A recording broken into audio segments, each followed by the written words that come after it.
Fourth, even with these DoD-wide efforts underway, I have concluded there are a number of areas where we can take action starting now and not wait for the normal budgeting and program process. Therefore, today I am announcing an initial set of decisions designed to reduce duplication, overhead, and excess in the defense enterprise, and over time instill a culture of savings and restraint in this department. These initiatives vary in size and levels of savings achieved, ranging from personnel and paperwork to organizational structures and business practices.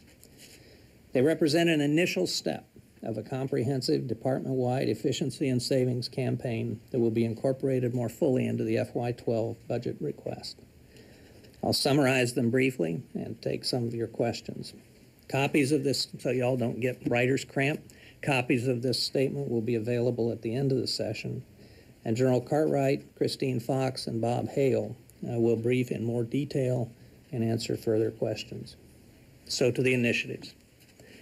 First, over the last decade, this department has seen a dramatic increase in the use of service support and advisory contractors of all kinds, from 26% of the total DoD workforce cost in 2000 to 39% a year ago, not counting contractors supporting the war effort in Iraq and Afghanistan. In some cases, contractors may be performing functions that should be done by full-time government employees, including managing other contractors. Last year, the department announced a plan to reduce the number of service support contractors by about 33,000 by 2015, and where necessary, to insource those positions with full-time government employees. Based on the data available after 1 year, I'm not satisfied with the progress made to reduce our over-reliance on contractors. Accordingly, to accelerate this process and achieve additional savings, I have directed that we reduce funding for service support contractors by 10% a year for each of the next 3 years. Furthermore, as I'll explain in a moment, we will no longer automatically replace departing contractors with full-time personnel.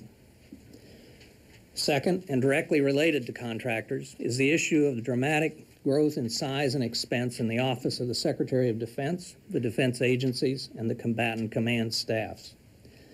Much of this growth came from new missions that emerged since September 11th. However, there was no commensurate decrease for activities that had become less relevant and urgent. With additional funds made available, there was not much incentive to do so. As I've said before, the department must start setting priorities, making real trade-offs, and separating appetites from real requirements.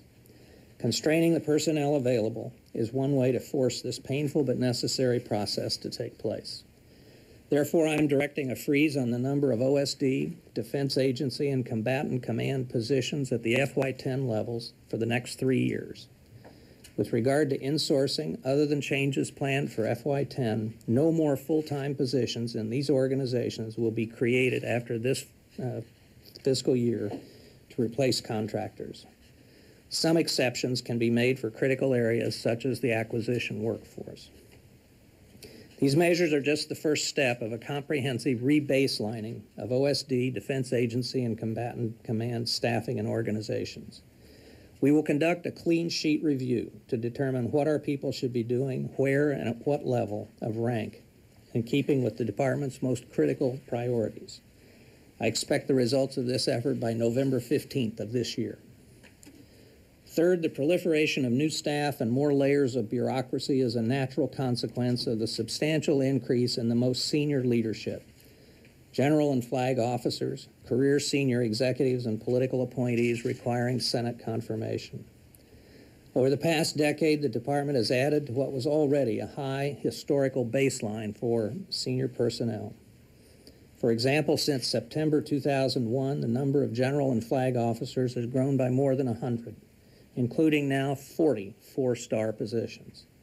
And the number of senior civilian executive positions has increased by more than 300. As a result of the wars, this department has taken on new missions and responsibilities that have required some of these new senior military and civilian billets.